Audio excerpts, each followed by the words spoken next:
Breaking news చూస్తున్నాం. తెలంగాణ జాగృతి అధ్యక్షురాలు కల్వకుంట్ల కవితను పోలీసులు అరెస్ట్ చేశారు. కవితను వికారాబాద్ జిల్లా బంటారం పోలీస్ స్టేషన్ కు తరలించారు. వికారాబాద్ జిల్లాలో ఇండస్ట్రియల్ కారిడార్ భూసేకరణకు వ్యతిరేకంగా రైతులు చేస్తున్న పోరాటం ఉగ్రరూపం దాల్చింది. రైతులు చేస్తున్న ఉద్యమానికి కవిత మద్దతు తెలిపారు. వందలాది మంది రైతులతో కలిసి పరిగి ఆర్టీఓ ఆఫీసును ముట్టడించేందుకు ప్రయత్నించారు. పోలీసులు భారీగా మోహరించి రైతులను అడ్డుకోవడంతో ఉద్రిక్తత మొదలైంది. పోలీసుల తీరుకు నిరసనగా ఆర్టీఓ ఆఫీసు ఎదుట కవిత ధర్నా చేపట్టారు.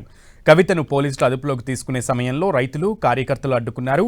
రైతులు పోలీసులకు మధ్య జరిగిన తోపులాటతో పరిస్థితి ఒక్కసారిగా రణరంగంగా మారింది. కెమెరా ఇవ్వండి మేడం. ఎక్స్క్యూజ్ మీ, కెమెరా ఇవ్వండి.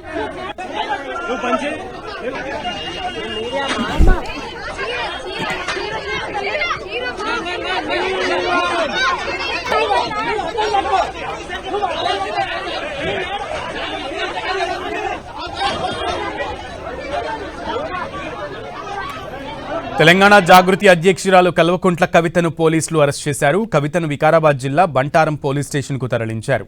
వికారాబాద్ జిల్లాలో ఇండస్ట్రియల్ కారిడార్ భూసేకరణకు వ్యతిరేకంగా రైతులు చేస్తున్న పోరాటం ఉగ్రరూపం దాల్చింది. రైతులు చేస్తున్న ఉద్యమానికి కవిత మద్దతు తెలిపారు. వందలాది మంది రైతులతో కలిసి పరిగి ఆర్టీఓ ఆఫీసును ముట్టడించేందుకు ప్రయత్నించారు. పోలీసులు భారీగా మోహరించి రైతులను అడ్డుకోవడంతో ఉద్రిక్తత మొదలైంది.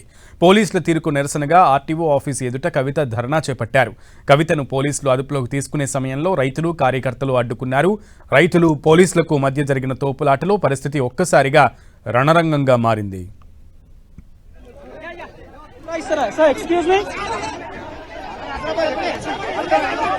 కెమెరా తీసుకున్నారు. కెమెరా తీసుకున్నారు సార్.